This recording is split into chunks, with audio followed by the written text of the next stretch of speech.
Hello guys, welcome back to my channel Bongtina. আজকে দেখো আমি আবার সকাল সকাল ঘুরতে বেরিয়ে পড়েছি মাইন্ডটা একটু ফ্রেশ রাখার জন্য। অনেক দিন ঠিকভাবে ঘুরতে বেরোনো হয়নি। দেখো গাইজ, আজকে আমি যাচ্ছি রাজহাটের মন্দির দেখতে। তোমরা দেখতেই পাচ্ছ কত সুন্দর একটা রাস্তা দিয়ে আসছিলাম, তার মাঝখানে এই বাঁশ বাগান, কলা বাগান, আম বাগান, এই সমস্ত দেখে তো আমি একদম অবাক। না ফার্স্ট টাইম অবাক হয়েছিলাম, এখন আর অবাক হই না, কারণ এর মাঝখানে এত সুন্দর একটা মন্দির আছে না, আমি সত্যি দেখে ফার্স্ট টাইম অবাক হয়ে গেছিলাম। তোমরাও খালি দেখতে থাকো কত সুন্দর এই মন্দিরটা। এই সুন্দর চারপাশ থেকে গাছপালা, শান্ত শিষ্ট পরিবেশের মাঝখান থেকে, গ্রামের রাস্তার মাঝখান থেকে না এত সুন্দর একটা মন্দির জাস্ট ভাবাই যায় না। দেখো কি সুন্দর, চারিদিকটা খালি সবুজ সবুজ আর সবুজ। আমার তো গাইজ ভীষণ ভালো লেগেছে। তোমরা দেখতে থাকো পুরো ভিডিওটা। তারপর দেখো গাইজ, এই আমি সোজা ঢুকে গেছি এই রাস্তা দিয়ে। এটা একদম ঢোকার মুখে, যখন মন্দিরে প্রথমে যখন ঢুকছি ফার্স্টে গেটটা পড়ে, এটা ক্রস করে যেতে হয়। আর এই সময় কী বলো তো, আমি যে সময়টা গিয়েছিলাম না, 10:30 থেকে 12:30 অবধি খোলা থাকে মন্দিরটা সকালবেলা। আর আমি যেই টাইমটায় গিয়েছিলাম সেই টাইমটা খুবই ফাঁকা ছিল, খুবই নির্জন।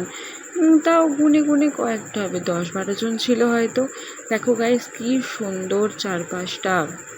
আমি এর আগেও গেছি, আর এটা আমার তাও অনেকবারই যা, কিন্তু ভিডিও আমি কখনো বানাইনি, এই ফার্স্ট টাইম বানানো হচ্ছে ভিডিওটা। তোমরা দেখতেই পাচ্ছ রাস্তার ধার দিয়ে কি সুন্দর ফুলের বাগান, ওগুলো কিন্তু গোলাপ গাছ। আর কি সুন্দর গেটটা, ওই দেখো সোনাই হেঁটে হেঁটে আবার যাচ্ছে, একা একাইও হাঁটতে পারে এখন, আগে তো একটু।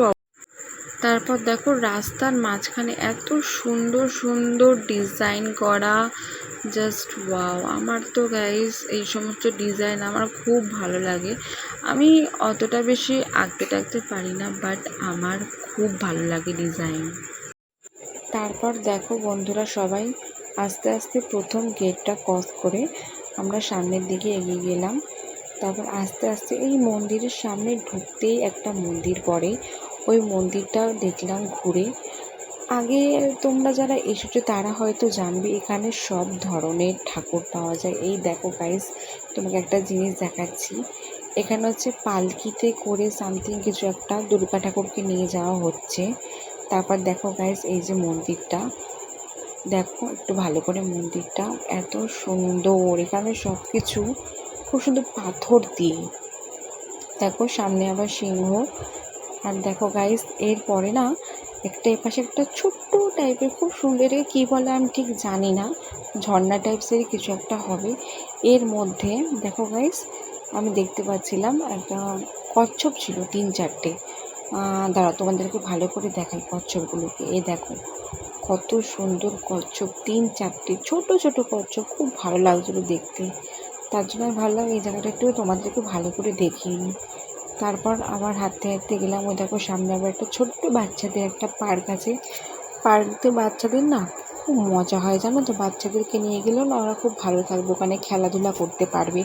তারপর আমরা আস্তে আস্তে মন্দিরের দিকে যেতে লাগলাম।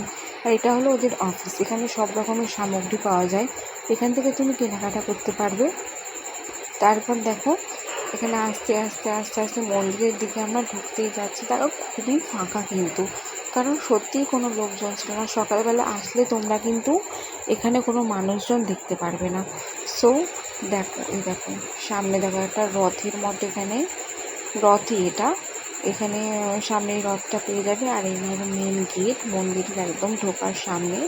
আর দুটো সাইডে সাইডে দুটো ছোট ছোট মন্দির আছে, আর এটা হলো মেন গেট।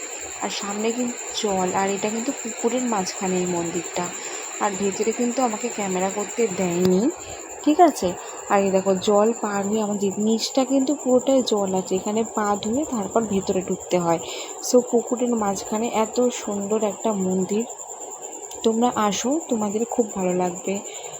আর দেখো এরপরে কিন্তু আমি আর ভিডিও করতে পারবো না, কারণ এখানে ক্যামেরা করা অ্যালাউ নেই, তাই আমি আস্তে করে একটুখানি ভিডিওটা করে নিলাম, কারণ অনেকে এর ভেতরে ভিডিও করে না, তোমরা হয়তো জানো যারা যারা এসেছো। তাও আমি একটুখানি ভেতরটা করলাম, কারণ কেউ নেই বলে। তোমরা তারপর দেখো আমি বাইরে কিন্তু চলে এসেছি, মন্দিরের বাইরে, কারণ ভেতরে যেহেতু ভিডিও করতে দেয় না। আর এখানে ছিল কিন্তু কালী মন্দির। দেখো তোমাদেরকে কালী মন্দিরের ভেতরটা আমরা ভালো করে দেখাচ্ছি, সামনে দাঁড়াও। তোমাদেরকে ঠিক করে না দেখলে তোমরা বুঝতে পারবে না। এখানে এত সুন্দর ছোট্ট ছোট্ট কি সুন্দর মা দুর্গা, তার পাশে মা কালী, আর ওটা হয়তো কৃষ্ণ, হয়তো সরস্বতী, কিছু একটা ঠাকুর হবে, বাট খুব সুন্দর। ওই পাশে একটা মন্দির ছিল, আমি যেহেতু আগে অনেকবার গেছি তাই আর গেলাম না। আগে তো তাও পুরো মন্দিরের চারপাশটা তাও ঘোরাতো, এখন আর কিছু হয় না ওই সমস্ত। তারপর দেখো গাইজ, এই আমরা এবার বেরিয়ে যাব, কারণ অনেকটাই লেট হচ্ছিল, তাই সবাই মিলে আমরা বেরিয়ে যাচ্ছিলাম। এ দেখো আমরা বেরিয়েও পড়েছি। আর দেখো এখানে অনেক ছোট ছোট দোকান আছে, ওই দোকান থেকে তোমরা অনেক কিছু কিনতে পারবে, যেমন ঠান্ডা, কোল্ড ড্রিঙ্কস, বাচ্চাদের চিপস টিপস অনেক কিছুই পাওয়া যায়। বাইরে একটু বেশি পাওয়া যায়, ভেতরে এই যা পাওয়া যায়। আর এই দেখো গাইস, এটা কি পাখি আমি না ঠিকঠাক জানি না, তোমরা যদি জানো তাহলে কমেন্টে আমাকে অবশ্যই বলো এটা কি পাখি। এটা কিন্তু তোমরা একেবারে মন্দিরের ভিজিটটা তোমরা করে আসার পরেই এই জায়গাটা তোমরা আসতে পারো। আর তোমাদেরকে আগেও বলেছিলাম যে এখানে শুধুমাত্র কিন্তু বাঙালিদের ঠাকুর থাকে না, যেমন তোমাকে যে দেখাচ্ছি এটা কিন্তু মুসলিমদের। তাই বলছি, এই ধর্মটা এখানে যারা যারা রয়েছে এখানে সব ধর্মেরই ঠাকুর রয়েছে। তারপরে এই পাশে দেখো যীশু খ্রিস্ট, মানে জাস্ট এখানে তোমরা যখন আসবে না শুধু শান্তি পাবে। এত সুন্দর চারপাশে গাছপালা, তার মধ্যে সব ধরনের ঠাকুর। ভেতরে জানো তো গাইজ, বৌদ্ধ ছিল, আরও অনেক ঠাকুর ছিল, সরস্বতী, লক্ষ্মী, দুর্গা, সব ধরনের ঠাকুর ছিল। আর লাহিড়ি বাবা তো স্পেশাল, ওটা লাহিড়ি বাবার মন্দির বলেই সবাই চেনে। তারপর দেখো গাইজ, এখানে আরেকটা মন্দির আছে, ছোট শিবের মন্দির, সেটা আমি তোমাদেরকে দেখাবো।